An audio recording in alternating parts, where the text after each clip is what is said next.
Welcome back to the third chapter electrochemistry. तो अभी हमने सॉल्यूशंस ख़त्म किया, तो सॉल्यूशंस ख़त्म करने के बाद अब हम इलेक्ट्रोकेमिस्ट्री पे आ जाएंगे। इलेक्ट्रोकेमिस्ट्री भी इंपॉर्टेंट टॉपिक है as far as NEET is concerned. इसमें से भी सवाल आता है हर रोज़। लास्ट ईयर 2 सवाल आए थे, आते हैं कभी 2 सवाल आते हैं, कभी 1 सवाल आता है, लेकिन सवाल डेफिनेटली आएगा। तो सीधे हम क्वेश्चन नंबर 1 पे आएंगे। अगर हम इलेक्ट्रोकेमिस्ट्री देखेंगे तो क्वेश्चन नंबर 1 पहला ही क्वेश्चन जो है वो स्टेटमेंट बेस्ड है। तो सीधे अगर आपने देखा होगा तो मैक्सिमम क्वेश्चंस जो एनसीईआरटी से मैंने उठाए हैं उनका पेज नंबर आपको ब्रैकेट में डेफिनेटली मिलेगा, क्योंकि ये आप एनसीईआरटी से पूरा उठा के लाया हूं मैं। अब मुझे बोलो स्टेटमेंट 1। स्टेटमेंट 1 है molar conductivity increases slowly on dilution for a strong electrolyte. सबसे पहले एनसीईआरटी पे आएंगे, बाद में मैं थोड़ा सा समझाऊंगा। फॉर स्ट्रॉन्ग इलेक्ट्रोलाइट्स एनसीईआरटी ने एक चीज लिखी है। फॉर स्ट्रॉन्ग इलेक्ट्रोलाइट्स एनसीईआरटी ने एक चीज लिखी है। For a strong electrolyte lambda m, that is molar conductivity, increases slowly with dilution, increases slowly with dilution for strong electrolytes. तो ये स्टेटमेंट बिल्कुल सही है, 100% सही है। अब मुझे बोलो दूसरा क्या है। दूसरा, अब यहां पे दूसरा नहीं, पहले यहीं पे देखेंगे कि स्लोली क्यों और शार्पली क्यों, ज्यादा क्यों कम क्यों। इंक्रीज तो दोनों की होती है, चाहे स्ट्रॉन्ग इलेक्ट्रोलाइट हो या वीक इलेक्ट्रोलाइट हो। मोलर कंडक्टिविटी दोनों की बढ़ती है। अगर आपने ग्राफ एक देखा होगा, एक ग्राफ बना के है एनसीईआरटी पे, जो lambda m versus under root of c graph है, तो वो ऐसे है, ये स्ट्रॉन्ग के लिए है, ये वीक इलेक्ट्रोलाइट के लिए। स्ट्रॉन्ग इलेक्ट्रोलाइट इस डायरेक्शन में डाइल्यूशन कंसंट्रेशन बढ़ रहा है, इस डायरेक्शन में उल्टे डायरेक्शन में डाइल्यूशन बढ़ रहा है। तो डाइल्यूशन बढ़ रहा है, डाइल्यूशन बढ़ रहा है। तो अगर फॉर एग्जांपल मैं बोलूंगा यहां पे लैम्डा एम का वैल्यू ये, मैं डाइल्यूशन पीछे जा रहा हूं, तो जब मैंने डाइल्यूशन ज्यादा किया यानी कि कंसंट्रेशन कम, लैम्डा एम बढ़ा। इस डायरेक्शन में डाइल्यूशन बढ़ रहा है, तो इस वाले डाइल्यूशन, इस वाली कंसंट्रेशन पे ये वैल्यू है, मैंने डाइल्यूशन बढ़ाया, कंसंट्रेशन कम हुई, तो वैल्यू जो बढ़ा, वैल्यू जो हुआ, वैल्यू बढ़ गया। तो इसका मतलब है लैम्डा एम का वैल्यू जो है, लैम्डा एम का वैल्यू बढ़ गया। लेकिन दोनों के लिए बढ़ता है, ये एक ही के लिए नहीं बढ़ता है, ये स्ट्रॉन्ग के लिए भी बढ़ता है, ये वीक के लिए भी बढ़ता है। लेकिन स्ट्रॉन्ग के लिए ये स्लोली बढ़ता है, वीक के लिए ये शार्पली बढ़ता है, जो ग्राफ से विजिबल है। तो अब मुझे बोलो क्यों स्लोली बढ़ता है, क्यों शार्पली बढ़ता है। क्योंकि स्ट्रॉन्ग इलेक्ट्रोलाइट जो होता है, स्ट्रॉन्ग इलेक्ट्रोलाइट जो होता है, उसमें 2 रीजन है मोलर कंडक्टिविटी बढ़ने के। एक रीजन है ऑन डाइल्यूशन, जब आप डाइल्यूशन करोगे वहां पे क्या होता है, अल्फा का वैल्यू बढ़ जाता है according to Ostwald dilution law. Alpha का वैल्यू बढ़ जाता है according to Ostwald dilution law. According Ostwald dilution law alpha का वैल्यू बढ़ जाता है, अल्फा का वैल्यू बढ़ जाता है। लेकिन ओसवाल्ड डाइल्यूशन लॉ किन के लिए वैलिड है, ये वीक इलेक्ट्रोलाइट्स के लिए वैलिड है। ओसवाल्ड डाइल्यूशन लॉ जो है ये किन के लिए वैलिड है, वीक इलेक्ट्रोलाइट्स के लिए। तो according to Ostwald dilution law weak electrolyte का अल्फा बढ़ता है, डिग्री ऑफ डिसोसिएशन बढ़ता है, ज्यादा डिसोसिएशन होती है। ज्यादा डिसोसिएशन होगी तो नंबर ऑफ आयंस भी ज्यादा होंगे। नंबर ऑफ आयंस हमारे मजदूर है, यहां पे नंबर ऑफ आयंस ज्यादा यानी कि मजदूर ज्यादा, काम ज्यादा होगा, कंडक्ट ज्यादा होगा, करेगा ये चीज। तो अगर जब इसने कंडक्ट ज्यादा किया मतलब इसकी कंडक्टेंस, या मैं बोलूंगा यहां पे मोलर कंडक्टेंस या मोलर कंडक्टिविटी जो है वो बढ़ जाएगी, क्योंकि नंबर ऑफ आयंस जो है, नंबर ऑफ आयंस बढ़ जाते हैं। और वीक के लिए और एक चीज है, वीक के लिए और एक चीज क्या है, वीक के लिए शाबाश, वीक के लिए और एक चीज है, जब आप डाइल्यूशन करते हो the separation between the ions increase. पहले मैं एक आयन, ये दूसरा आयन, इनके बीच में सेपरेशन कम, जब आपने पानी डाला सेपरेशन बढ़ गया, सेपरेशन बढ़ गया, डिस्टेंस बिटवीन द 2 आयंस बढ़ गई, F is inversely proportional to R square, force of attraction कम हुआ। तो इसका मतलब है एक आयन का दूसरे आयन पे जो फोर्स ऑफ अट्रैक्शन होता है वो कम होता है। एज ए रिजल्ट आयन की मोबिलिटी जो होती है वो बढ़ जाती है, आयन थोड़ा सा तेज चलने लगता है। जब आयन तेज चलने लगेगा तो ऑब्वियस है कि वो कम टाइम में ज्यादा कंडक्ट करेगा। तो 2 रीजन है, एक है अल्फा बढ़ जाता है, दूसरा रीजन है कि separation between the ions, separation बढ़ जाती है, जिससे मोबिलिटी जो है, मोबिलिटी बढ़ जाती है, आयन की स्पीड बढ़ जाती है, जिसकी वजह से कंडक्टेंस बढ़ जाती है।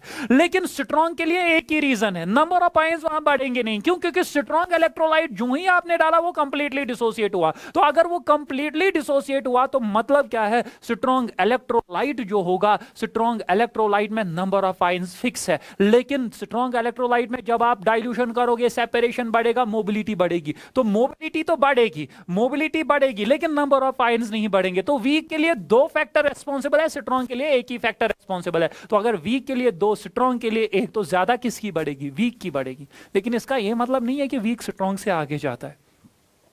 अभी कंडक्टेंस जो होगी ज्यादा स्ट्रॉन्ग की ही होगी, मोलर कंडक्टिविटी ज्यादा स्ट्रॉन्ग की होगी, लेकिन इंक्रीज बढ़ेगी किसकी ज्यादा, वीक की ज्यादा बढ़ती है, क्योंकि वीक के पीछे दो रीजन है। तो इसने बोला है इसकी स्ट्रॉन्ग इलेक्ट्रोलाइट की मोलर कंडक्टिविटी जो है वो बढ़ती है, लेकिन स्लोली बढ़ती है। सही, स्लोली बढ़ती है क्योंकि एक ही फैक्टर रेस्पॉन्सिबल है, और ये एनसीईआरटी ने भी लिखा है। दूसरा है कंडक्टिविटी डिक्रीजेस ऑन डाइल्यूशन। अगर आप कंडक्टिविटी के देखोगे, कंडक्टिविटी की डेफिनेशन जो है ये होती है कंडक्टेंस, जब सेपरेशन बिटवीन द आयंस होगा 1 centimetre and cross sectional area of each electrode होगा 1 सेंटीमीटर स्क्वायर। तो मैं आपको बोलता था, ये आप याद रखोगे, ये होती है conductance. Conductance per unit volume, एक यूनिट वॉल्यूम की कंडक्टेंस को हम बोलते हैं कंडक्टिविटी। तो अगर आप देखोगे ऑन डाइल्यूशन, ऑन डाइल्यूशन, जब हम डाइल्यूशन करेंगे तो नंबर ऑफ आयंस जो है, एक यूनिट वॉल्यूम इतना है, इसमें नंबर ऑफ आयंस थे 4-5, इसमें 5 आयंस थे। On dilution the shaper unit volume तो चेंज नहीं होगा। सपोज ये बोतल का वॉल्यूम है 1 सेंटीमीटर क्यूब 2 मिनट के लिए, इसमें 20 आयन है, आपने डाइल्यूशन किया, ये बोतल जो है, सपोज फॉर एग्जांपल बोतल नहीं, मैं आपको बोलूंगा सीधे, मतलब यहां पे ये जो है, ये एरिया जो आप देख रहे हो, ये वॉल्यूम जो देख रहे हो, ये 1 सेंटीमीटर क्यूब है, इसमें 10 आयन है, 20 आयन है, आपने पानी डाला, वॉल्यूम तो चेंज नहीं होगा, लेकिन आयन के बीच में सेपरेशन बढ़ेगी। जब आयन के बीच में सेपरेशन बढ़ेगी, ये एक दूसरे से दूर जाएंगे, तो इसमें अब कितने होंगे, इसमें जो है, इसमें अब 3-4 आयन्स ही बचेंगे। तो number of ions per unit volume जो होता है वो कम होता है। मजदूर यूनिट वॉल्यूम की कंडक्टेंस को बोलते हैं कंडक्टिविटी। एक यूनिट वॉल्यूम में on dilution number of ions decrease होता है, मजदूर कम होते हैं उस यूनिट वॉल्यूम में, तो उस यूनिट वॉल्यूम की कंडक्टेंस क्या होती है, कम। तो conductivity decreases on dilution for a weak electrolyte, for a weak electrolyte as well as for a strong electrolyte, दोनों के लिए। So both statement 1 and statement 2 is correct. देखो एनसीईआरटी ने क्या लिखा है, both conductivity and molar conductivity change with concentration. Change with concentration बढ़ेगी, dilution अपने आप कम होगा, कंसंट्रेशन चेंज होगी, डाइल्यूशन भी चेंज होगा। Conductivity always decreases with decrease in concentration. Decrease in concentration means increase in dilution. तो इसका मतलब है conductivity always decreases with increase in dilution, with increase in dilution both for weak as well as strong electrolytes. So both the statements are correct. Moving on to the question number second. So question number second अगर हम देखेंगे, during the electrolysis of aqueous NaCl, तो अगर आप electrolysis, product of electrolysis में देखोगे, तो suppose ये मेरा एनोड है, सपोज ये मेरा कैथोड है, सपोज इसको मैंने एक्सटर्नल बैटरी के साथ कनेक्ट किया, फॉर एग्जांपल ये है नेगेटिव टर्मिनल, ये है पॉजिटिव टर्मिनल, 2 मिनट के लिए। अब यहां पे मेरे पास है H positive OH negative, aqueous है ना, दूसरा है Na positive and Cl negative, Na positive and Cl negative. मुझे एक बात बोलो, ये H पॉजिटिव और Na पॉजिटिव जो होगा, ये जाएगा टुवर्ड्स कैथोड, ये जाएगा टुवर्ड्स कैथोड। यहां पे कैथोड होता है नेगेटिव, एनोड होता है पॉजिटिव। तो दो आयंस के बीच में कंपटीशन है, कंपिटिटिव इलेक्ट्रोलिसिस है, H पॉजिटिव और Na पॉजिटिव के बीच में कंपटीशन है। लेकिन जाएगा कौन, जिसका डिस्चार्ज पोटेंशियल कम होगा। किसका डिस्चार्ज पोटेंशियल कम होता है, जिसका SRP क्या होगा, ज्यादा। इन दोनों में जिसकी टेंडेंसी, जिसका SRP ज्यादा होगा, जिसकी टेंडेंसी टू अंडरगो रिडक्शन ज्यादा होगी, वही तो रिड्यूस होगा कैथोड पे। Reduction, tendency to undergo reduction, इसका SRP होता है 0, इसका SRP अगर आप देखोगे वो माइनस होता है, -2 पॉइंट समथिंग एनसीईआरटी ने लिखा है। इसका SRP होता है, Na का SRP होता है -2.71, लेकिन नेगेटिव होता है। तो नेगेटिव अगर होता है, दोनों में SRP ज्यादा, किसका, हाइड्रोजन का। दोनों में टेंडेंसी टू अंडरगो रिडक्शन किसकी ज्यादा, हाइड्रोजन की। दोनों में रिड्यूस ज्यादा होना कौन चाहता है, हाइड्रोजन। तो जब हाइड्रोजन ज्यादा रिड्यूस होना चाहता है, हाइड्रोजन ही रिड्यूस होगा, और एज अ रिजल्ट हाइड्रोजन जगह छोड़ के कहां जाएगा, टुवर्ड्स कैथोड। तो एट कैथोड मुझे हाइड्रोजन मिलेगा, हाइड्रोजन गैस की शक्ल में। तो एट कैथोड मुझे मिलेगा हाइड्रोजन। सो एट कैथोड देखो यहां पे लिखा है, the reaction with higher value of E0 is preferred and therefore the reaction at cathode that takes place H positive plus electron gives half of H2। तो hydrogen gas is obtained at cathode. And at anode याद रखना, Cl negative gas जाता है, जाना चाहिए OH negative को, जाना चाहिए OH नेगेटिव को, लेकिन जाता है कौन, Cl नेगेटिव। तो मुझे क्लोरीन गैस मिलता है, एट कैथोड मिलना चाहिए ऑक्सीजन गैस। उसके पीछे रीजन जो है, रीजन उसके पीछे है ओवर पोटेंशियल। वो आप लोगों ने पढ़ा होगा, लेकिन याद रखना एनोड पे ऑलवेज, कैथोड पे ऑलवेज मुझे क्या मिलेगा, H2 gas. Question number 3, correct equation for calculating of alpha for week electrolyte. तो सीधे एनसीईआरटी ने लिखा है, आपकी कॉपी पे भी लिखा होगा, जब आपने कोहराइट्स लॉ पढ़ा तो उसमें एप्लीकेशन पढ़ा है, degree of dissociation of weak electrolyte can be calculated using Kohlrausch's law. तो अल्फा का value lambda m divided by lambda m not.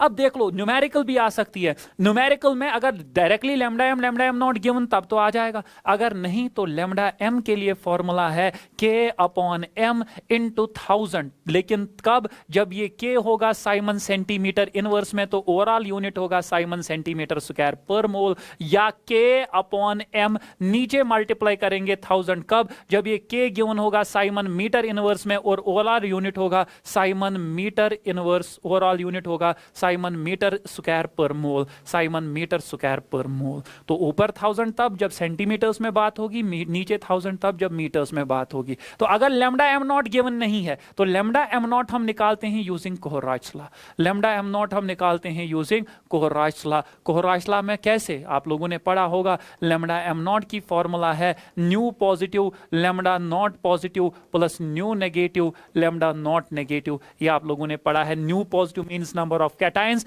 Lambda naught positive means molar conductivity of a cation at infinite dilution, nu negative means number of anions, CL मतलब lambda naught negative means molar conductivity of the anion. जैसे NaCl का आपको मैं बोलूंगा lambda m not निकालो तो ये dissociate होगा Na positive plus Cl negative, तो इसका लैम्डा एम नॉट सीधे होगा कैटायन एक है into lambda naught of Na positive जो गिवन होगा प्लस एनायन एक है plus lambda naught of Cl negative जो सवाल में गिवन होगा। तो अगर डायरेक्टली गिवन है तो डायरेक्टली अल्फा निकलेगा, डायरेक्टली गिवन नहीं है तब आपको ये निकलेगा lambda m naught using Kohlrausch's law और लैम्डा एम निकलेगा शाबाश using this formula. So moving on to the next question, the standard electrode potential E naught values of Cu2 positive this and this are given, the correct decreasing of reducing power of the metals is, यानी कि decreasing order, the correct decreasing order होगा, the correct decreasing order of reducing power of the metals is। तो मुझे decreasing क्या निकालना है, decreasing order of the reducing power। आप लोगों ने पढ़ा होगा, देखो reducing agent की strength मैं आपको लिखूंगा यहां पे शॉर्ट में, स्ट्रेंथ ऑफ रिड्यूसिंग एजेंट जिसको आप रिड्यूसिंग पावर भी बोलते हो, that is inversely proportional to SRP, and strength of oxidising agent जिसको आप ऑक्सीडाइजिंग पावर भी बोलते हो, that is directly proportional to SRP, जिसका एसआरपी ज्यादा। What is a reducing agent? Reducing agent means जिसकी टेंडेंसी होगी टू अंडरगो रिडक्शन, जो रिड्यूस होना चाहता है, नहीं, जो रिड्यूसिंग एजेंट का मतलब है जिसकी टेंडेंसी होगी वो दूसरे को रिड्यूस करेगा। रिड्यूसिंग एजेंट वो दूसरे को रिड्यूस करेगा, जब वो दूसरे को रिड्यूस करेगा खुद क्या होगा, ऑक्सीडाइज। तो जब वो खुद ऑक्सीडाइज होगा तो इसका मतलब क्या है, रिड्यूसिंग एजेंट खुद ऑलवेज ऑक्सीडाइज होता है। अब जिसका एसआरपी ज्यादा, उसकी टेंडेंसी टू अंडरगो रिडक्शन ज्यादा, वो रिड्यूस होना चाहता, मतलब उसकी टेंडेंसी टू अंडरगो रिडक्शन ज्यादा, वो रिड्यूस होना चाहता है। जब वो रिड्यूस होना चाहता है वो दूसरे को क्या करेगा, ऑक्सीडाइज। तो जिसका एसआरपी ज्यादा, उसकी टेंडेंसी टू अंडरगो रिडक्शन ज्यादा, वो ज्यादा रिड्यूस होना चाहता है। और जब मैं खुद ज्यादा रिड्यूस होना चाहता हूं, रिड्यूस मींस इलेक्ट्रॉन गेन करना चाहता हूं, मैं किसी ना किसी से तो वो इलेक्ट्रॉन मांगूंगा, तो मैं दूसरे को क्या करूंगा, ऑक्सीडाइज। जिससे मैं इलेक्ट्रॉन खींचूंगा मैं उसको क्या करूंगा, ऑक्सीडाइज। तो जिसका एसआरपी ज्यादा, अगेन उसकी टेंडेंसी टू अंडरगो रिडक्शन ज्यादा, वो रिड्यूस ज्यादा होना चाहता है। और जब वो रिड्यूस ज्यादा होगा वो दूसरे को ऑक्सीडाइज ज्यादा करेगा। वही मैंने बोला, it is directly proportional to SRP. कौन सा, ऑक्सीडाइजिंग पावर। वो स्ट्रॉन्ग ऑक्सीडाइजिंग एजेंट होगा। क्यों? क्योंकि वो खुद ज्यादा रिड्यूस होना चाहता है, तो वो दूसरे से उतना ज्यादा इलेक्ट्रॉन, उतना ज्यादा दूसरे को उतना ज्यादा शाबाश क्या करेगा, ऑक्सीडाइज करेगा, उतना जल्दी इलेक्ट्रॉन खींचेगा शाबाश। दूसरा क्या है, जिसका एसआरपी कम, उसकी टेंडेंसी टू अंडरगो रिडक्शन कम, लेकिन जिसका एसआरपी कम उसका एसओपी तो ज्यादा होगा, उसका ऑक्सीडेशन पोटेंशियल तो ज्यादा होगा, उसकी टेंडेंसी टू अंडरगो ऑक्सीडेशन ज्यादा, वो ज्यादा ऑक्सीडाइज होना चाहता है। तो जब वो ज्यादा ऑक्सीडाइज होना चाहता है वो दूसरे को क्या करेगा, रिड्यूस। तो जब वो दूसरे को रिड्यूस करेगा तो इसका मतलब क्या है, वो है रिड्यूसिंग एजेंट। तो जिसका एसआरपी कम, उसकी टेंडेंसी टू अंडरगो रिडक्शन कम, उसकी टेंडेंसी टू अंडरगो ऑक्सीडेशन ज्यादा, वो ज्यादा ऑक्सीडाइज होना चाहता है और दूसरे को क्या करेगा, दूसरे को वो रिड्यूस करेगा। तो इसका मतलब है रिड्यूसिंग एजेंट स्ट्रॉन्ग वो होगा जिसका एसआरपी कम होगा और ऑक्सीडाइजिंग एजेंट स्ट्रॉन्ग वो होगा जिसका एसआरपी ज्यादा होगा। अब सवाल पे आ जाएंगे, Cu2 पॉजिटिव Cu, मुझे E नॉट वैल्यू क्यों है, पहले चेक जरूरी करना है ये रिडक्शन पोटेंशियल है कि ऑक्सीडेशन पोटेंशियल है। Cu2 पॉजिटिव की ऑक्सीडेशन स्टेट +2, इसकी 0, +2 to 0 इज रिडक्शन, तो ये जो है ये रिडक्शन है, यानी कि जो E नॉट इसका गिवन है वो रिडक्शन पोटेंशियल है। Pb2 पॉजिटिव +2 to 0, ये भी रिडक्शन है, decrease in oxidation state is called reduction, ये भी रिडक्शन है, तो इसका मतलब है ये रिडक्शन पोटेंशियल है। Zn2 पॉजिटिव / Zn, ये Zn मैंने अब यहां पे लिखा, तो +2 to 0, तो ये भी रिडक्शन है। Au3 positive to Au +3 to 0, तो ये भी क्या है, रिडक्शन है। तो ये रिड्यूसिंग, ये मुझे एसआरपी वैल्यू गिवन होगा, तो जिसका मुझे रिड्यूसिंग पावर देखना है, तो जिसका एसआरपी ज्यादा उसका रिड्यूसिंग पावर कम, जिसका एसआरपी कम उसका रिड्यूसिंग पावर ज्यादा। तो इन सबों में एक का 0.34, दूसरे का 0.13 माइनस -0.76 एंड, तो सबसे कम है -0.76, जो किसका है, जिंक का। तो जिंक का एसआरपी सबसे कम, जिसका एसआरपी सबसे कम उसका रिड्यूसिंग पावर सबसे ज्यादा, तो पहले आएगा जिंक, जिंक यहां भी। दूसरे नंबर पे कम किसका है, इसका प्लस, इसका प्लस, इसका -0.13, तो दूसरे नंबर पे कम है लेड का, तो दूसरा आएगा लेड। तीसरे नंबर पे कम है कॉपर का, तीसरा आएगा कॉपर। एंड चौथे नंबर पे कम है 1.2, मतलब सबसे ज्यादा जिसका है वो कौन है, वो है गोल्ड। तो गोल्ड का रिड्यूसिंग पावर सबसे कम होगा, तो ऑर्डर होगा zinc greater than Pb greater than Cu greater than Au। तो ये है question number 4। Moving on to the next one, question number 5। The quantity of electricity required to convert 0.2 mole of MnO4 तो मैंने आपको बोला है class में MnO4 से बन रहा है MnO4 जब आप ऑक्सीडेशन स्टेट निकालोगे, इसकी ऑक्सीडेशन स्टेट +6, इसकी ऑक्सीडेशन स्टेट +7, तो चेंज जो आ जाएगा, ऑक्सीडेशन स्टेट निकालना आता है x + 4 × -2 = -2, तो वही आ जाएगा 6, तो ये आएगा 1, चेंज इन ऑक्सीडेशन स्टेट है 1। लेकिन मुझे बोलो मैग्नीज के कितने मोल्स है, 0.2 मोल्स, तो इसमें चेंज इन ऑक्सीडेशन स्टेट 1 है, लेकिन ये है फॉर 1 मैग्नीज, लेकिन टोटल मैग्नीज कितना होगा, 0.2, तो चेंज जो होगा चेंज इन ऑक्सीडेशन स्टेट जो होगा वो होगा 1 × 0.2, वो आएगा 0.2, और चेंज इन ऑक्सीडेशन स्टेट जो होता है वही हम लिखते हैं n, यानी कि number of moles of electrons transferred is 0.2 moles. 1 mole electron transfer है, अगर ये 1 मोल होता, लेकिन ये 0.2 मोल है, तो ट्रांसफर्ड इज सीधे 1 × 0.2। फिर आप लोगों ने पढ़ा है Q = NF, जब भी चार्ज निकालनी होगी ऐसे रिएक्शंस में, तो n का वैल्यू होगा 0.2, F होता है 96500 कूलम, तो यह आएगा 200, 2 5 is 10, 2 6 is 12, 13, 2 9 is 18, 19, एक के बाद पॉइंट, तो आएगा 19300 coulomb. So the answer is 19300 coulomb. Moving on to the next one. For the cell Ni + 2 Ag gives Ni2 + 2 Ag, E0 cell given है, आपको स्टैंडर्ड डेल्टा G निकालना है। What is the relation between delta G and E0? The relation between delta G and E0 is delta G0 is equal -NF E0। तो directly आपको कुछ नहीं करना है, वैल्यू पुट करने हैं, -n निकालना है। n निकालने के लिए मैंने आपको क्लास में बोला है ऑक्सीडेशन हाफ रिएक्शन अलग, रिडक्शन हाफ रिएक्शन अलग, और दोनों में देखेंगे नंबर ऑफ इलेक्ट्रॉन्स इन्वॉल्व्ड। इसका ऑक्सीडेशन स्टेट 0, इसका +2, तो चेंज जो है वो 2 है, तो इसमें 2 इलेक्ट्रॉन इस साइड ऐड करेंगे। इसका ऑक्सीडेशन स्टेट +1, इसका 0, तो चेंज है 1, लेकिन ये 2 मोल है, तो 1 × 2, तो इसमें 2 इलेक्ट्रॉन इस साइड ऐड करेंगे to the side having electron, उस साइड ऐड किए जाते हैं जिस साइड ऑक्सीडेशन स्टेट ज्यादा होगा। तो इसका मतलब क्या है, इसका मतलब यह है कि शाबाश, यहां पे नंबर ऑफ इलेक्ट्रॉन्स इन्वॉल्वड जो है वो 2 है, नंबर ऑफ इलेक्ट्रॉन्स 2 है। अब मुझे बोलो शाबाश, F का वैल्यू 96500, E का वैल्यू 1.05, कुछ नहीं करना है, मल्टीप्लाई करना है। तो ये देखो, ये एवरीथिंग SI यूनिट्स में है, तो जब आप मल्टीप्लाई करोगे आपका आंसर जूल पर मोल में निकलेगा, और लेकिन आंसर किलो जूल में है, तो पहले आप मल्टीप्लाई करोगे, उसके बाद आपको निकलेगा आंसर डेफिनेटली -20265 जूल पर मोल, 20265 जूल पर मोल, ये आपको आंसर निकलेगा। लेकिन आपको पता है किलो जूल के टाइम आपको 10⁻³ से मल्टीप्लाई करना है, तो 3 डिजिट पीछे जाना है, तो ये आ जाएगा 65 किलो जूल पर मोल। तो अगर आप किलो जूल में कन्वर्ट करोगे तो ऑप्शन ए इसका आंसर होगा। Question 7. The mass of copper deposited on cathode. Mass of copper deposited on cathode. तो ये Faraday's laws का सवाल है. mass deposited.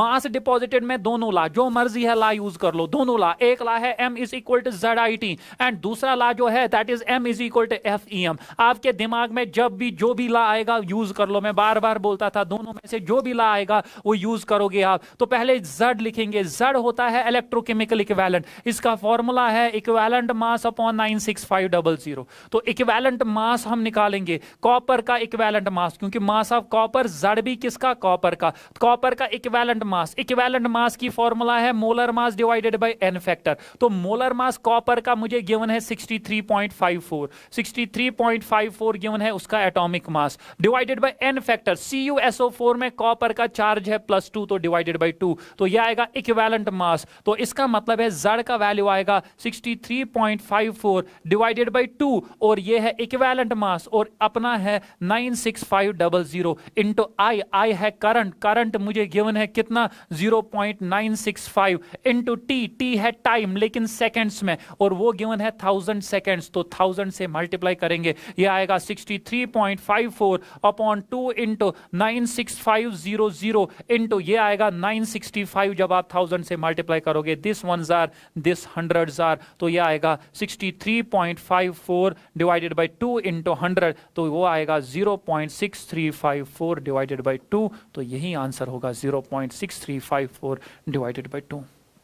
हाँ, मैं इसको इस ला से भी सॉल्व कर सकता हूं. m is equal to FEM, लेकिन F है चार्ज इन फेरेडेज. तो आप लोग पहले चार्ज इन कोलम्स निकालोगे. मैं बोलता था क्लास में I into t, Q is equal to I into t. वो आएगा 0.965 इंटू 1000. वो आएगा 965 कोलम्स. लेकिन आपको चार्ज इन फेरेडेज निकालना है. चार्ज इन फेरेडेज होता है charge in coulombs divided by 96500. तो ये आएगा 965 डिवाइडेड बाई 96500. तो वो आएगा 1 डिवाइडेड बाय 100 और 1 डिवाइडेड बाय 100 को हम ऐसे ही रखेंगे 1 divided by 100. Faraday charge in Faraday's होता है charge in coulombs divided by. जब आपको फेरेडे कोलम से निकालना होगा फेरेडे हम डिवाइड करते हैं 96500 से और अगर फेरेडे से निकालना होगा कोलम हम मल्टीप्लाई करते हैं 96500 से. तो लेकिन अब m का वैल्यू f निकला 1/100. इक्विवेलेंट मास मुझे निकला, इक्विवेलेंट मास कॉपर का मुझे निकला 63.54 डिवाइडेड बाय 2. तो वही आएगा दिस बाय 100, वही आएगा 0.6354 डिवाइडेड बाय 2.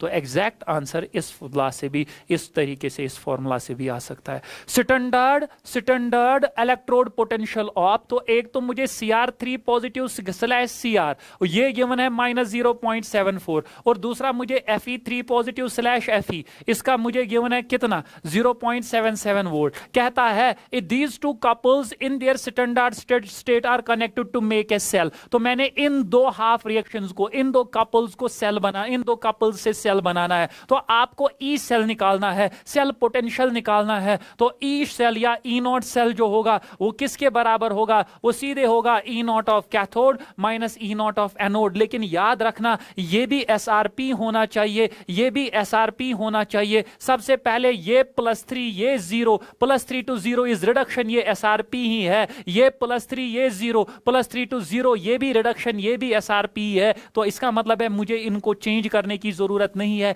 ये डायरेक्टली SRP है. अब कैथोड एनोड को पहचानना है. कैथोड एनोड को कैसे पहचानेंगे, शाबाश. कैथोड का SRP ज्यादा, एनोड का SRP come. LOAN, L for lower, L for left, L for lower SRP, यानी कि एनोड का SRP कम होता है. दोनों में से कम किसका है, इसका. तो ये जब सेल बनेगी ये एक्ट करेगा एनोड, ये जब सेल बनेगी इसका SRP ज्यादा, ये एक्ट करेगा कैथोड. तो कैथोड आएगा 0.77, एनोड आएगा -0.74 एनोड. तो ये आएगा 0.77 प्लस 0.74, ये आएगा 1, ये आएगा 15, 2 के बाद पॉइंट, आंसर आएगा 1.51 volt. Moving on to the next one, question number 8. Question number 9, net cell reaction for the reaction. मुझे इस रिएक्शन की नेट सेल रिएक्शन निकालनी है. तो मुझे गिवन है A सॉलिड से बना, A सॉलिड से बना A2 पॉजिटिव /B3 पॉजिटिव से बना B सॉलिड. अब मुझे बोलो शाबाश, ये कैथोड ये एनोड. तो एट एनोड रिएक्शन क्या है, रिएक्शन है A से बना A2 positive. At cathode reaction जो है वो है B3 पॉजिटिव से बना B. तो अब मुझे इलेक्ट्रॉन निकाल के दो, इसका 0 इसका +2 तो चेंज है 2, add 2 electrons to the side having higher oxidation state, इसका +3 इसका 0, चेंज है 3, add those electrons to the side having higher oxidation state. क्या डायरेक्टली दो हाफ रिएक्शंस को ऐड करेंगे कि पहले नंबर ऑफ इलेक्ट्रॉन्स को इक्वल बनाएंगे? पहले नंबर ऑफ इलेक्ट्रॉन्स को इक्वल बनाएंगे, वेरी गुड। तो इसका मतलब क्या है, हम इसको मल्टीप्लाई करेंगे 3 से, क्योंकि तभी ये 6 बनेगा, और इस 3 को मल्टीप्लाई करेंगे 2 से, ये भी बनेगा 6। तो ये क्या बनेगा, ये बनेगा 3a से बना 3a 2 पॉजिटिव प्लस 6 इलेक्ट्रॉन, और ये रिएक्शन बनेगी 6 electron plus 6 electron plus 2b positive, 2b 3 positive gives 2b। तो जब दो रिएक्शंस को अब ऐड करेंगे, 6 इलेक्ट्रॉन कैंसल, तो नेट रिएक्शन आ जाएगी 3a प्लस 2b 3 पॉजिटिव, ये मुझे देगा 3a 2 पॉजिटिव प्लस 2b, ये नेट सेल रिएक्शन है। तो इस रिएक्शन का जो नेट सेल रिएक्शन बनेगा वो बनेगा 3a plus 2b 3 positive gives 3a 2 positive plus 2b। ये ऑलरेडी पढ़ चुके हैं, तो ये आपको आना चाहिए। Moving on to the next one, if resistance of a conductivity cell filled with 0.01 molar KCl is 90 ohm and conductivity is इतना, then the cell constant of the conductivity cell will be। तो cell constant आप लोगों ने पढ़ा होगा, K is equal to GL by A, या मैं ऐसे लिख सकता हूं K is equal to 1 by R L by A। L by A ही सेल कांस्टेंट होता है, तो L by A cell constant होता है K into R। K है कंडक्टिविटी, कंडक्टिविटी का वैल्यू जो है वो आपको गिवन है 1.41 into 10 to the power -3, और R है रेजिस्टेंस, रेजिस्टेंस का वैल्यू आपको गिवन है 90, रेजिस्टेंस का वैल्यू जो है वो आपको गिवन है 90। तो आप क्या करोगे, आप सीधे मल्टीप्लाई करोगे, तो ये आ जाएगा 0 0 9 1 9 9 4 36 9 1 9 9 प्लस 4 इज शाबाश 9 प्लस 3 इज 12। तो ये आएगा 12, और 2 के बाद आ जाएगा पॉइंट, इंटू आएगा 10 to the power -3, तो ये आएगा 0.1269, 3 डिजिट पीछे जाना है, तो 0.1269 इज ऑलमोस्ट 0.13, तो 0.13 centimetre will be the answer. Question number 11, very important. Batteries में दो बैटरी बहुत इंपॉर्टेंट है, एक है लेड स्टोरेज बैटरी एंड दूसरी है फ्यूल सेल। ये दो इंपॉर्टेंट है, बहुत इंपॉर्टेंट है। आपको बोला जाएगा select the correct statement regarding discharging of the lead storage battery. देखो लेड स्टोरेज बैटरी जब आप पढ़ोगे तो एनोड पे ये रिएक्शन, कैथोड पे ये रिएक्शन, तो ओरा रिएक्शन जब ये यूज होती है रिएक्शन सेल, ये बैटरी ओरा रिएक्शन है, ये ओरा रिएक्शन है Pb plus PbO2 plus H2SO4 या 2 टाइम्स H2SO4, ये देता है 2 times PbSO4 plus 2 times water. तो ये है रिएक्शन जब ये सेल यूज होती है, यानी कि ड्यूरिंग डिस्चार्जिंग। तो अब मुझे बोलो, क्या Pb3O4 से Pb बन रहा है? नहीं, बिल्कुल नहीं। क्या PbO2 से PbSO4 बन रहा है? क्या PbO2 से PbSO4 बन रहा है? हाँ। क्या PbO2 से Pb बन रहा है? नहीं, PbO2 से Pb नहीं बन रहा है। क्या PbSO4 से Pb बन रहा है? नहीं, PbSO4 से भी Pb नहीं बन रहा है। तो ड्यूरिंग डिस्चार्जिंग रिएक्शन है ये।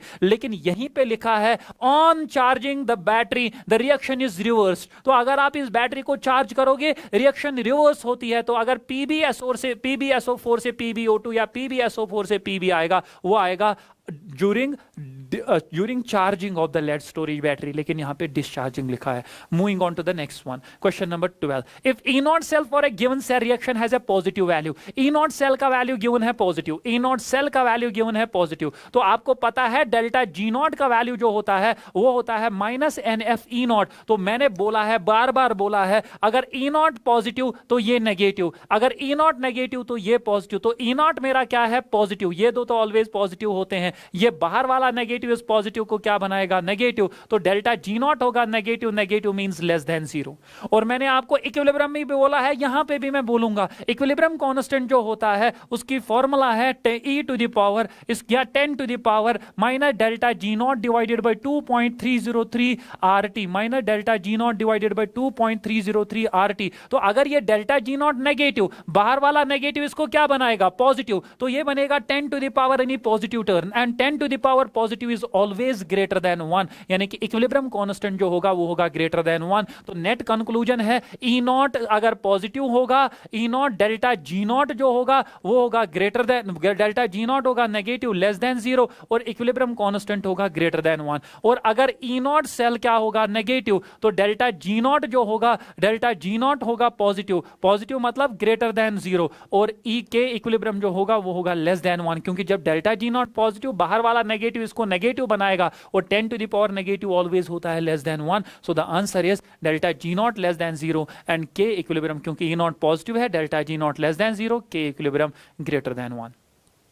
The number of Faradays required to, ये इंपॉर्टेंट सवाल है, ये आता है, required to produce 2.7 grams of aluminium from molten AlCl3. तो आपके पास दो तरीके हैं, Q is equal to NF से करो या आप Faradays सेकंड लॉ से करो. क्योंकि चार्ज इन Faradays निकालना है तो मैं लिखूंगा M is equal to FEM. तो M मुझे बोलो गिवन है मास 22.7, F मुझे चार्ज इन Faradays मुझे निकालना है, नंबर ऑफ Faradays, F निकालना है, कितना F आ जाएगा, into equivalent mass, molar mass divided by N factor. तो एल्युमिनियम का मास गिवन है, मास एल्युमिनियम का, इक्विवेलेंट मास भी एल्युमिनियम का मोलर मास होता है 27, इसका एन फैक्टर AlCl3 में कितना होगा 3. तो एल्युमिनियम का एन फैक्टर है 3, 3 1s 3 9s, तो F आएगा 2.7 डिवाइडेड बाय 9, तो 9 3s आर, तो ये आएगा 0.3, तो charge in Faradays will be 0.3F. Moving on to the next one. In a typical fuel cell, very important आ जाएगा, शाबाश, the reactant and product are, fuel cell वाली reaction ये है, H2 plus O2 gives water, so the reactants are H2 and O2. हमारे syllabus में hydrogen oxygen fuel cell ही है, H2 and O2 reactant है, वाटर प्रोडक्ट है, तो H2 and O2 are reactant, water product है, तो इसका सीधे आ जाएगा क्वेश्चन, ये ऑप्शन नंबर 3. और यहाँ पे याद रखना ये 70% इंपॉर्टेंट है कि इसकी एफिशिएंसी जो होती है फ्यूल सेल की वो अप्रोक्सीमेटली होती है 70%.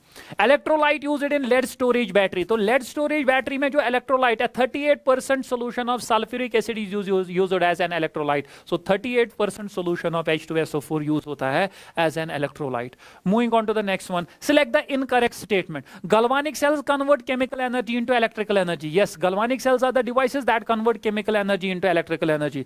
Electrolytic cells are the devices that convert electrical energy into chemical energy. बिल्कुल सही. In galvanic cell and reduction takes place at cathode. बार बार मैं बोलता था an ox and red cat, an ox and red cat. Anode पे होती है ऑक्सीडेशन, कैथोड पे होती है रिडक्शन, तो इसने बोला है रिडक्शन एनोड पे होती है, तो ये इनकरेक्ट है. In electrolytic cell reduction takes place at cathode. Yes, red cat, reduction always takes place at cathode. Question number 17. Which of the following will evolve hydrogen gas. अगर आप लोगों ने एप्लीकेशंस ऑफ इलेक्ट्रोकेमिकल सीरीज पढ़ा है, hydrogen gas कौन evolve करता है, तो हमने metal non metal displacement reactions पढ़ी है. हाइड्रोजन गैस वो इवॉल्व करता है जिसका एसआरपी हाइड्रोजन से कम होगा. हाइड्रोजन का अपना एसआरपी है 0 से कम मतलब नेगेटिव एसआरपी. तो याद रखना metals with negative SRP have the tendency to liberate hydrogen gas when they react with dilute acids. तो आपको बोला गया है बार बार क्लास में, हर कोई टीचर बोलता है छाप, copper, mercury, gold, silver, platinum, इनका होता है पॉजिटिव, इन मेटल्स का होता है पॉजिटिव, बाकियों का होता है, मैक्सिमम जो बाकी मेटल्स हमारे पास आपकी एनसीईआरटी ने लिखे हैं उनका नेगेटिव है. तो अब गोल्ड ये छाप में आता है, इसका पॉजिटिव है, लेकिन नेगेटिव वाले हाइड्रोजन को रिप्लेस करते हैं, डिस्प्लेस करते हैं, हाइड्रोजन गैस देते हैं, तो ये भी नहीं आएगा. ये भी छाप में आता है, ये भी छाप में आता है, ये नहीं आता है मैग्नीशियम का नेगेटिव एसआरपी, तो ये हाइड्रोजन गैस देगा. विच of the following is used for the galvanisation of iron. ये 8th में भी पढ़ते हैं, तो आप इसका सीधे आंसर आ जाएगा जिंक हम यूज करते हैं for the galvanisation of iron. Consider the following change in the oxidation states of metal A corresponding to different EMF values as shown in the diagram. Then the species undergoing disproportionation is. मुझे बोलो किस species को क्या होगा, disproportionation होगा. अब species undergoing disproportionation, what is disproportionation? सबसे पहले disproportionation is when the same element of the same compound undergoes oxidation as well as reduction. उसको हम disproportionation बोलते हैं. तो disproportionation का मतलब क्या है, देखो सबसे पहले अगर मैं आपको बोलूंगा AO2, जब भी ऐसा सवाल आएगा एंड वालों को पहले ही क्रॉस कर लो, एंड वालों को पहले चेक मत कर लो. जब भी मुझे चेक करना होगा बीच वालों को चेक करेंगे. क्योंकि एंड वाला एक ही रिएक्शन, देखो डिस्प्रपोर्शनेशन में AO2 पॉजिटिव, तो ये इसमें ऑक्सीडेशन स्टेट ऑफ A निकालो. A का अगर हम ऑक्सीडेशन स्टेट निकालेंगे तो A is X plus oxygen is -2 is equal to 2, तो x का वैल्यू आएगा 4. इसमें इसकी ऑक्सीडेशन स्टेट है 4. इसमें एक डायरेक्शन से बन रहा है A3 पॉजिटिव और दूसरी डायरेक्शन से बन रहा है, अगर हम ये डायरेक्शन रिवर्स करेंगे, ये बन रहा है AO2 पॉजिटिव. एक डायरेक्शन से बन रहा है A3 पॉजिटिव, दूसरी डायरेक्शन से बन रहा है AO2 पॉजिटिव. या पहले मैं सिंपल तरीका बोलूंगा, ये मैं आ जाऊंगा इस तरीके पे. जब भी ऐसा सवाल आएगा हम सीधे ये माइनस ये करेंगे, अगर ये माइनस ये ई नॉट वैल्यू निकला पॉजिटिव, ई वैल्यू निकला पॉजिटिव, तो अगर ई निकला पॉजिटिव तो डेल्टा जी निकलेगा नेगेटिव, यानी कि रिएक्शन स्पॉन्टेनियस है, ये रिएक्शन होगी। तो आप सीधे ये माइनस ये करोगे तो इसका आएगा 0.34 माइनस माइनस 1, तो ये आएगा 0.34 प्लस 1, ये आएगा 1.34, इसका ई निकला पॉजिटिव, ई निकला पॉजिटिव, डेल्टा जी निकलेगा नेगेटिव, तो AO2 ही डायरेक्टली आंसर होगा। अब आप बोलोगे A3 पॉजिटिव, A3 पॉजिटिव में इस साइड है माइनस 0.26, उस साइड है माइनस 0.34, तो ये दोनों माइनस, आंसर नेगेटिव आएगा, ई ही नेगेटिव निकला, डेल्टा जी पॉजिटिव, यानी कि नॉन स्पॉन्टेनियस ए नहीं होगा। अब ए देख लो, माइनस 1.13 माइनस ये आएगा माइनस 0.26, तो ये आएगा माइनस 1.13 प्लस 0.26, तो लास्ट में साइन बड़े का रहता है, बड़ा यहां पे नेगेटिव है तो ये भी नेगेटिव आएगा, ये भी पॉसिबल नहीं है। एंड वाले तो पहले ही आउट हो गए, बचा एक, दैट इज AO2 पॉजिटिव। जो AO2 पॉजिटिव हो वो स्पीशी है जो क्या होगा, जिसकी क्या होगी, डिस्प्रपोर्शनेशन। लेकिन लेकिन लेकिन असली तरीका जो है, आप ऑलवेज यही तरीका यूज करोगे, लेकिन असली तरीका जो है, अब मैं बीच वाला AO2 जो तरीका मैंने स्टार्ट किया था, AO2 से बना A3 पॉजिटिव और AO2 से बना AO2 पॉजिटिव, यानी कि इस डायरेक्शन वाली रिएक्शन और ये वाली रिएक्शन, इसमें इसकी ऑक्सीडेशन स्टेट +4, इसमें इसकी ऑक्सीडेशन स्टेट +4, इसमें इसकी ऑक्सीडेशन स्टेट +3। यहां पे A को मानेंगे x + 2 इंटू -2 इक्वल टू 1, तो x - 2 इक्वल टू 1, तो x - 4 इक्वल टू 1, x का वैल्यू आएगा 5, तो इसकी ऑक्सीडेशन स्टेट +5। देखो +3 to +4 this is reduction, and +4 to +5 this is oxidation. तो इसकी टेंडेंसी है टू अंडरगो डिस्प्रपोर्शनेशन, क्योंकि इसमें A रिड्यूस भी होगा, ऑक्सीडाइज भी होगा। लेकिन क्या स्पॉन्टेनियसली होगा? अपने आप होगा। अपने आप होने के लिए मुझे डेल्टा जी चेक करना पड़ेगा, वो पॉजिटिव निकलेगा कि नेगेटिव। डेल्टा जी चेक करने से बेटर है ना कि मैं ई चेक करूं, क्योंकि अगर ई पॉजिटिव, डेल्टा जी अपने आप नेगेटिव निकलेगा, तो ई आना चाहिए पॉजिटिव। तो मैं इस पूरी रिएक्शन का ई निकालूंगा, वो आएगा ई of cathode minus E of anode. लेकिन कैथोड का भी रिडक्शन पोटेंशियल, एनोड का भी रिडक्शन पोटेंशियल। अब कैथोड कौन होगा? रिडक्शन जिसकी होगी, तो रिडक्शन मतलब जब AO2 पॉजिटिव से बना A3 पॉजिटिव, AO2 पॉजिटिव से जब A3 पॉजिटिव बना, वो निकलेगा 0.34 माइनस एनोड का, एनोड, एनोड है ऑक्सीडेशन वाला, ऑक्सीडेशन है जब AO2 पॉजिटिव से बना AO2 पॉजिटिव, यानी कि ये रिवर्स डायरेक्शन में। तो एनोड का रिडक्शन पोटेंशियल जो है, अब आप बोलोगे सर रिएक्शन तो रिवर्स हुई, ये तो आना चाहिए 1 वोल्ट, लेकिन 1 वोल्ट बनेगा ऑक्सीडेशन पोटेंशियल। बिल्कुल, रिएक्शन अगर रिवर्स हुई ये बनेगा 1 वोल्ट, ये बिल्कुल, क्योंकि when the reaction is reverse, E not का वैल्यू, ई का वैल्यू तो चेंज हो, ई का साइन तो चेंज होगा, ये बनेगा 1 वोल्ट। लेकिन 1 वोल्ट बनेगा ऑक्सीडेशन पोटेंशियल, क्योंकि इस डायरेक्शन में ऑक्सीडेशन हो रही है। लेकिन मुझे रिएक्शन में यूज क्या करना है? Reduction potential. रिडक्शन पोटेंशियल होता है ना माइनस टाइम्स ऑक्सीडेशन पोटेंशियल, तो इसका मतलब है मुझे फिर से अगेन जो यूज करना है वो करना है -1.0, दैट इज -1, यह आएगा 1.34। ई का वैल्यू निकला पॉजिटिव, डेल्टा जी का वैल्यू अपने आप नेगेटिव निकलेगा, प्रोसेस स्पॉन्टेनियस, तो ये डिस्प्रपोर्शनेशन रिएक्शन स्पॉन्टेनियस, तो this species has the tendency to undergo disproportionation. बराबर आप हर एक जगह ऐसे ही लिखोगे। जैसे दूसरा मैं लिखूंगा ऐसे, A3 पॉजिटिव, A3 पॉजिटिव से बनेगा एक डायरेक्शन में A2 पॉजिटिव, दूसरी डायरेक्शन में बनेगा AO2 पॉजिटिव, इस डायरेक्शन में ये, इस डायरेक्शन में ये।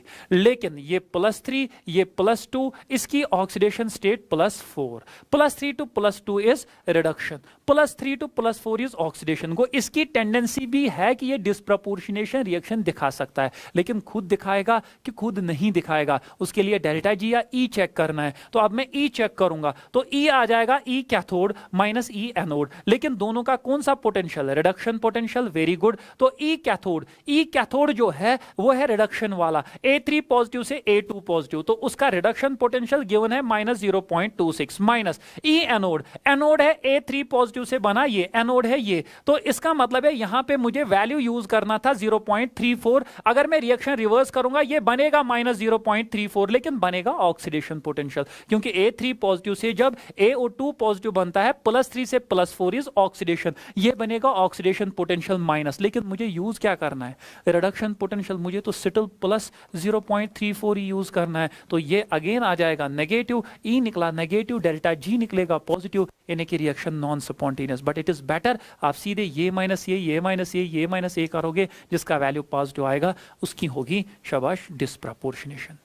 Question number 20, formula of cell constant is, cell constant की फॉर्मूला क्या होगी? तो अभी हमने पढ़ा, शाबाश हो, हमने पढ़ा K is equal to 1/r L/A। तो L/A किसके बराबर होता है? ये होता है K इंटू R, या K जो है ये होता है G L/A। तो L/A जिसको आप सेल कांस्टेंट बोलोगे उसका वैल्यू आएगा K/G, या तो K/G या KR, और हमारे ऑप्शन में KR है, ये NCERT पे भी है RK, जो सेल कांस्टेंट होता है ये RK है, या RK या K/G।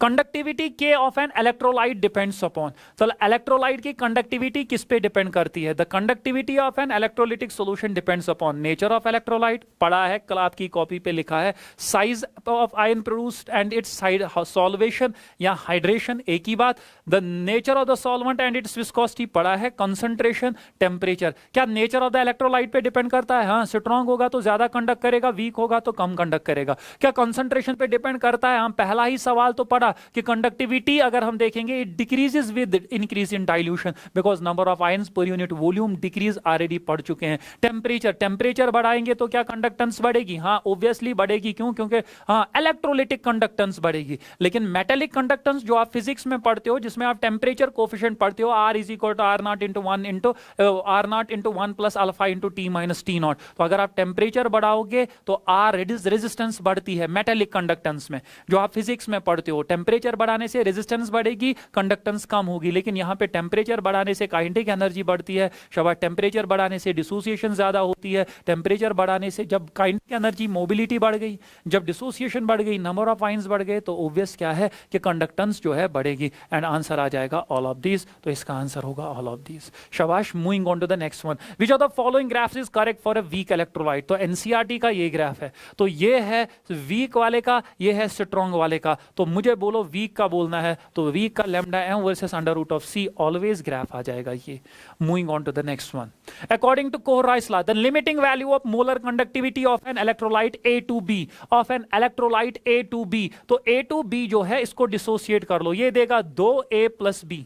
तो चार्ज चढ़ाएंगे, इस पे चढ़ेगा पॉजिटिव, इस पे चढ़ेगा 2 नेगेटिव। शाबाश, या जो भी चार्ज चढ़ेगा आप मुझे बोलो, आपको ये समझ में आया? Lambda m not, limiting molar conductivity means lambda m not, या इसको हम दूसरा नाम देते हैं लैम्डा एम नॉट, इसको हम बोलते हैं molar conductivity. Molar conductivity eight infinite dilution, molar conductivity eight infinite dilution, eight infinite dilution. तो अगर molar conductivity eight infinite, lambda m not जो आएगा वो आएगा 2 इंटू, शाबाश, कोहराइस लॉ क्या है? लैम्डा एम नॉट होता है न्यू पॉजिटिव, अभी पढ़ा, nu naught lambda naught positive plus nu, शाबाश, nu positive lambda naught positive, nu negative lambda naught negative. Nu है नंबर ऑफ कैटाइंस, कैटाइंस है 2 into lambda naught of positive, that is lambda naught of A positive, plus anion है 1 into lambda naught of B negative. Lambda naught भी लिख सकते हैं, lambda infinity भी लिख सकते हैं, क्योंकि lambda naught means at infinite dilution, lambda infinity also means at infinite dilution. So the correct answer is 2A plus B, तो ये आंसर होगा। How much will the reduction potential of a hydrogen electron change when its solution initially at pH equal to 0 is neutralized to pH equal to 7? अगर initially pH है 0, बाद में pH है 7, मुझे बोलो जो इलेक्ट्रोड पोटेंशियल है, रिडक्शन पोटेंशियल है, वो कितना चेंज होगा? तो reduction potential of hydrogen electrode E0 या E जो है, E आप लोगों ने पढ़ा है हाइड्रोजन इलेक्ट्रोड का होता है reduction potential minus 0.059 times pH। तो E पहले आ जाएगा minus 0.05 into 0, that is 0। E बाद में कितना आ जाएगा? वो आएगा माइनस 0.059 इंटू pH आ जाएगा 7। तो 7 9s are 63, 6 carry, 7 5s are 35 plus 6 is 41। तो 3 के बाद पॉइंट ये आएगा माइनस 0.413, माइनस 0.413, यानी कि बाद में ये आ गया माइनस 0.413। आप मुझे बोलो पहले 0 बाद में नेगेटिव, बढ़ा के कम हुआ, ये कम हुआ, इंक्रीज वाला तो चला गया, तो आंसर आएगा डिक्रीज। डिक्रीज लेकिन किस कितने फैक्टर से, पहले 0 बाद में 0.413, तो डिक्रीज कितना हुआ, तो डिक्रीज हुआ शाबाश माइनस, शाबाश 0 माइनस 0.413, वो आएगा 0.413, यानी कि इतने से ये डिक्रीज हुआ, तो decrease by 0.413. Moving on to the next one. If an external opposite potential is applied, ये एनसीईआरटी ने लिखा है, ये आप याद भी रखोगे. डैनियल सेल का ई नॉट जो होता है, डैनियल सेल का ई नॉट होता है शाबाश 1.10 वोल्ट. तो अगर हम एक्सटर्नल वोल्टेज रखेंगे, ये आपकी कॉपी पे लिखा है लेस देन 1.10 वोल्ट, ये cell behaves normally, cell work, cell काम करती है. लेकिन अगर हम इक्वल टू रखेंगे 1.10 volt, cell stops working, cell stops working. अगर हम ग्रेटर देन रखेंगे 1.10, तो यहां पे शाबाश cell reaction gets reversed, cell reaction gets reversed and behaves as an reversed and behaves as an electrolytic cell, and behaves as an electrolytic cell, and behaves as an electrolytic cell. तो अब मुझे बोलो, ये बोल रहा है अगर हम एक्सटर्नल अपोजिट वोल्टेज अप्लाई करेंगे डैनियल सेल में, ये काम करना कंटिन्यू करेगी. The reaction continues to take place. कब तक? Till the opposite voltage reach, कब तक? 1.10 से कम तक ये काम करता है, ये सेल काम करती है. कब तक काम करेगी? जब तक 1.10 तक पहुंचेंगे, उसके बाद cell will stop working and उससे ज्यादा करेंगे रिएक्शन रिवर्स होगी. तो cell normally works when the external voltage reach शाबाश टिल 1.10 वोल्ट. ये पूरा एनसीईआरटी के पहले ही दूसरे ही पेज पे लिखा है इलेक्ट्रोकेमिस्ट्री के.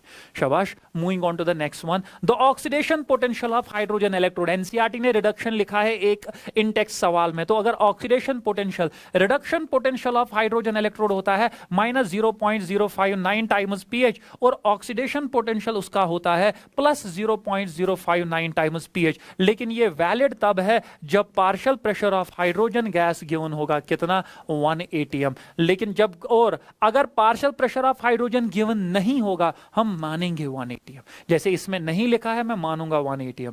इससे पहले वाले सवाल में जब मैंने ये सवाल किया, इसमें पार्शियल प्रेशर गिवन ही नहीं था, मैंने पीएच की फॉर्मूला तो लगाई, पार्शियल प्रेशर गिवन ही नहीं था, तो पार्शियल प्रेशर ऑफ हाइड्रोजन मैंने माना 1 atm. अब मुझे बोलो शाबाश, पीएच है 10, मुझे निकालना है रिडक्शन पोटेंशियल क्या ऑक्सीडेशन पोटेंशियल, ऑक्सीडेशन. और अगर ओनली इलेक्ट्रोड पोटेंशियल लिखा है, ये नहीं लिखा है कि ऑक्सीडेशन है या रिडक्शन, हम ऑलवेज उसको मानेंगे रिडक्शन पोटेंशियल. हम ऑलवेज सॉल्व करेंगे, रिडक्शन पोटेंशियल निकालेंगे, ऑलवेज रिडक्शन पोटेंशियल. लेकिन यहां ऑक्सीडेशन पोटेंशियल लिखा है, तो सीधे पीएच का वैल्यू 10, तो 10 से मल्टीप्लाई कर लो, वो आएगा 0.591 वोल्ट. सो आंसर आ जाएगा 0.59 volt. Moving on to the next one. The equilibrium constant. Equilibrium constant मैंने बोला है हमारी शाबाश इलेक्ट्रोकेमिस्ट्री में किसके बराबर होता है, 10 to the power n E nought divided by 0.059 at 25 degree Celsius. लेकिन जब कोई टेम्परेचर नहीं गिवन होगा, हम हर कोई कैलकुलेशन करते हैं एट रूम टेम्परेचर. अब 10 टू द पावर n है नंबर ऑफ इलेक्ट्रॉन्स, निकालो. तो रिएक्शन है 2 टाइम्स Fe3 पॉजिटिव से बन रहा है 2 टाइम्स Fe2 पॉजिटिव, या अगर आप वो रिएक्शन लिखोगे 2I नेगेटिव से बन रहा है I2. तो इसमें n निकालो, इसमें I +3 oxidation state +2 oxidation state, change है 1. लेकिन आयरन 2 है, तो 1 मल्टीप्लाइड बाई 2 इज 2, यानी कि इस साइड ऐड करने पर इस साइड ऐड करना पड़ेगा, इस साइड ऐड करना पड़ेगा 2 इलेक्ट्रॉन. तो यहां पे मुझे बोलो -1, इस साइड 0, चेंज है 1. लेकिन आयोडीन 2 है तो मल्टीप्लाइड 2, तो इसको इस साइड ऐड करने पड़ेंगे 2 इलेक्ट्रॉन. तो n का नेट वैल्यू जो है दैट इज 2. E नॉट का वैल्यू गिवन है 0.0237 डिवाइडेड बाय 0.059. तो ये आएगा 10 to the power 2 7 14, 2 3 6 + 1 is 7, 2 2 4, 0.472 divided by 0.059. तो यह आएगा 10 टू द पावर 3 डिजिट यहां, तो 474 अपॉन 59, 3 डिजिट यहां 3 डिजिट यहां. हाँ सही. तो 474 को आप 59 से डिवाइड करोगे तो ये सीधे आएगा 8, क्योंकि 9 5 are 45, 9 से ज्यादा होगा. 8 9 are 72, 8 5 are 40 + 7 is 47. तो ये 2 आया, तो ये 8.0 समथिंग आ जाएगा, तो मैं 8 ही मानूंगा. आंसर आएगा 10 to the power 8 and anything the 10 to the power 8.02, तो ये आएगा 10 to the power 8. if the lambda m of 0.025 molar formic acid is इतना and the k of for then the k of formic acid will be, आपको Ka निकालना है। मैं बार बार आपको बोलता था K is dissociation constant, एक है डिग्री ऑफ डिसोसिएशन, तो अगर डिग्री ऑफ डिसोसिएशन निकालना है दैट इज अल्फा, लेकिन मुझे डिग्री ऑफ डिसोसिएशन नहीं निकालना है, मुझे डिसोसिएशन कांस्टेंट निकालना है। लेकिन सिटल डिसोसिएशन कांस्टेंट निकालने के लिए आपको अल्फा चाहिए। मुझे किसका डिसोसिएशन कांस्टेंट निकालना है? HCOH का। जब ये डिसोसिएट होगा ये किस में होगा? H positive plus COO, H positive plus COO negative, शाबाश, ये H positive plus HCOO negative. तो अगर इनिशियली ये जीरो है, अगर इनिशियली ये कितना है, अगर इनिशियली ये जीरो है, ये कितना C है, ये जीरो होगा, ये जीरो होगा।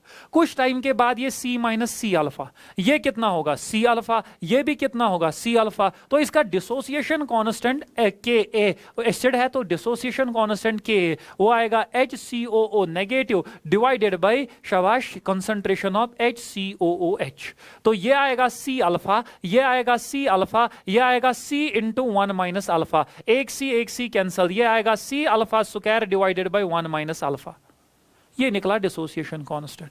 अब मुझे क्यों C माइनस C कॉमन निकालेंगे, ये आएगा 1 माइनस अल्फा, इसीलिए मैंने लिखा C इंटू 1 माइनस अल्फा, तो C alpha square upon 1 minus alpha. तो अब डिसोसिएशन कांस्टेंट निकालने के लिए एक तो मुझे अल्फा चाहिए, दूसरा C चाहिए। C तो मुझे गिवन है, कंसंट्रेशन तो मुझे गिवन है, C का वैल्यू मुझे गिवन है, मुझे चाहिए अल्फा। अब अल्फा कैसे निकालते हैं? अल्फा निकालते हैं, अभी हमने पढ़ा, फॉर्मूला है lambda m divided by lambda m nought. Lambda m का वैल्यू गिवन है, लैम्डा m है molar conductivity at some concentration, lambda m at this concentration given है 46.1, तो ये गिवन है 46.1 डिवाइडेड बाय, शाबाश, मुझे बोलो लैम्डा m नॉट गिवन है ही नहीं। लेकिन मैंने आपको अभी यहां पे बोला कि अगर लैम्डा m नॉट गिवन नहीं होगा, मैंने आपको अभी यहां पे बोला, कहां पे, शाबाश, एक सेकंड आप मुझे दोगे, यहां पे मैंने बोला कि अगर लैम्डा m नॉट गिवन नहीं होगा, एक सेकंड, ये लैम्डा एम नॉट अगर मुझे गिवन नहीं होगा, एक क्वेश्चन हमने स्टार्ट में किया था ऐसा, ये अगर मुझे लैम्डा एम नॉट गिवन नहीं होगा, हम निकालेंगे कोहराइट्स लॉ से लैम्डा एम नॉट। तो एग्जैक्टली हम कोहराइट्स लॉ से निकालेंगे लैम्डा एम नॉट। तो जब मैं कोहराइट्स लॉ से निकालूंगा लैम्डा एम नॉट, जब मैं कोहराइट्स लॉ से निकालूंगा लैम्डा एम नॉट, शाबाश, कोहराइट्स लॉ से निकालूंगा लैम्डा एम नॉट, तो लैम्डा एम नॉट का वैल्यू आएगा, कैटायन है एक, 1 इंटू H पॉजिटिव जो है उसका 1 into lambda naught of H positive, plus anion है एक, 1 into lambda naught of HCOO negative, 1 into lambda naught of H positive. H positive का लैम्डा एम नॉट मुझे गिवन है 349.6, plus 1 into lambda naught of HCOO negative, वो given है 54.6, तो ये आएगा 12, ये आएगा 9 प्लस 4 इज 13 प्लस 1 इज 14, तो ये आएगा 5 प्लस 4, ये आएगा 404.2। तो लैम्डा एम नॉट निकला 404.2, तो मैं लिखूंगा 404.2, यहां से निकला अल्फा। अब अल्फा निकला, मुझे तो Ka भी निकलेगा ना, Ka is equal to C का वैल्यू मुझे पता है कितना, 0.025 alpha square is alpha into alpha, वो तो ऑलरेडी निकल चुका है, divided by 1 minus alpha, alpha निकला है, वैल्यू पुट करेंगे, यहां से Ka का वैल्यू आएगा। तो ये कैलकुलेशन आप खुद से कर लेना, क्योंकि डिसोसिएशन कांस्टेंट पे सवाल आएगा, डिसोसिएशन कांस्टेंट पे सवाल आता है। तो अगर आप लोगों ने पढ़ा है तो ये आप लोगों को आएगा। अब मूव करेंगे to the next one, calculate the molar conductivity. ये एनसीईआरटी सीधे टेक्स्ट बुक का सवाल है। Calculate the molar conductivity if electrical resistance of a column, R का वैल्यू मुझे गिवन है, इलेक्ट्रिकल रेजिस्टेंस मुझे गिवन है 5.55 into 10 to the power 3 ohm, और मुझे एक कॉलम गिवन है, एक कॉलम गिवन है बिल्कुल, जिसमें मुझे गिवन क्या है, डायमीटर, मुझे कॉलम का डायमीटर गिवन है 1 सेंटीमीटर, और मुझे length of the column given है कितना, 50 सेंटीमीटर। लेंथ L का वैल्यू गिवन है 50 सेंटीमीटर। अब मुझे क्या करना है, मुझे निकालना है, कैलकुलेट द मोलर कंडक्टिविटी। तो लैम्डा m का वैल्यू जो है वो है K अपॉन m। अब हम ऊपर 1000 मल्टीप्लाई करेंगे इनके नीचे, वो डिपेंड करेगा सेंटीमीटर्स में गिवन है कि मीटर्स में। मुझे बोलो मुझे किस में गिवन है, शाबाश, मुझे गिवन है सेंटीमीटर्स में। ये हर कोई वैल्यू 1 सेंटीमीटर गिवन है, सेंटीमीटर गिवन है, तो मुझे वैल्यू गिवन है सेंटीमीटर्स में, तो मैं ऊपर मल्टीप्लाई करूंगा 1000। तो जब मैं ऊपर पर मल्टीप्लाई करूंगा 1000, मेरा आंसर आएगा साइमन सेंटीमीटर स्क्वायर पर मोल में। अब लेकिन सबसे पहले मुझे चाहिए के, एम का वैल्यू, मोलैरिटी तो मुझे गिवन है, मोलैरिटी गिवन है 0.05, एम का वैल्यू तो गिवन है, मुझे चाहिए के। तो के के लिए फॉर्मूला है 1/r into L by A. 1/r, R का वैल्यू भी मुझे गिवन है, एल का वैल्यू भी मुझे गिवन है, ए जो है वो है क्रॉस सेक्शनल एरिया, वो आएगा पाई आर स्क्वायर। क्यों? क्योंकि क्रॉस सेक्शनल एरिया जो है वो सर्कल है, और सर्कल का वो ये एरिया जो आएगा वो आएगा पाई आर स्क्वायर। तो के का वैल्यू आएगा 1/5.55 इंटू 10 टू द पावर 5, यही है ना R, 5.55 into 10 to the power 3, 1/5.55 10 to the power 3, L है 50 upon pi 3.14 into R, R आएगा 1/2 का स्क्वायर। क्यों आर क्यों आएगा 1/2? क्योंकि डायमीटर जो है वो है 1 सेंटीमीटर, तो रेडियस जो आएगा वो आएगा half centimetre, diameter divided by 2, तो 1/2 का स्क्वायर। यहां से क्या निकला? यहां से निकला के, क्योंकि सब कुछ गिवन है। फिर यूज करेंगे lambda M is equal to K upon M into 1000। अब मुझे बोलो के तो निकला है, एम का वैल्यू गिवन 1000, तो यहां से मुझे निकलेगा लैम्डा एम। तो ये आप सॉल्व करोगे, इससे आपको लैम्डा एम का वैल्यू जो है, लैम्डा एम का वैल्यू निकलेगा। अब इसके बाद जो है और एक सवाल, in a plot of molar conductivity against square root of concentration. ये अभी और एक बार फिर सवाल आ गया, मुझे बोलो स्लोप ऑफ प्लॉट मतलब of A strong electrolyte. Strong electrolyte का ग्राफ ये है, मुझे बोलो स्ट्रॉन्ग इलेक्ट्रोलाइट में स्लोप क्या होती है। तो मेरे पास डिबाई-हकल-ओनसागर इक्वेशन है, वो है lambda M is equal to lambda m naught minus A C to the power 1/2, that is under root of C. और मैं इक्वेशन को ऐसे भी लिख सकता हूं, lambda M is equal minus A under root of C plus lambda m naught. पहले लिखा मैंने ये, बाद में मैंने लिखा ये। अब मैं क्या करूंगा, मैं एक ग्राफ प्लॉट करूंगा, किस किस के बीच में? मैं ग्राफ प्लॉट करूंगा lambda m versus under root of C के बीच में। मैंने इसको माना किस एक्सीस पे? वाई एक्सीस पे। रूट सी को माना एक्स एक्सीस पे। तो y is equal to m x plus c. M है कोफिशिएंट ऑफ एक्स, तो एक्स का कोफिशिएंट जो है रूट सी का कोफिशिएंट जो है दैट है वो है क्या? माइनस ए, और सी जो है that is lambda m not. तो इसका मतलब क्या है? Intercept positive, slope negative. Graph इसका स्लोप जो आएगा वो आएगा माइनस ए, और इंटरसेप्ट जो आ जाएगा वो आ जाएगा लैम्डा एम नॉट। मुझे पूछ रहा है स्ट्रॉन्ग इलेक्ट्रोलाइट का स्लोप क्या है? स्लोप है माइनस ए, स्लोप इसका क्या होगा? Minus A. Moving on to the next one, during the electrolysis of high concentrated H2SO4 formation of डाइडैश इज प्रेफर्ड एट एनोड।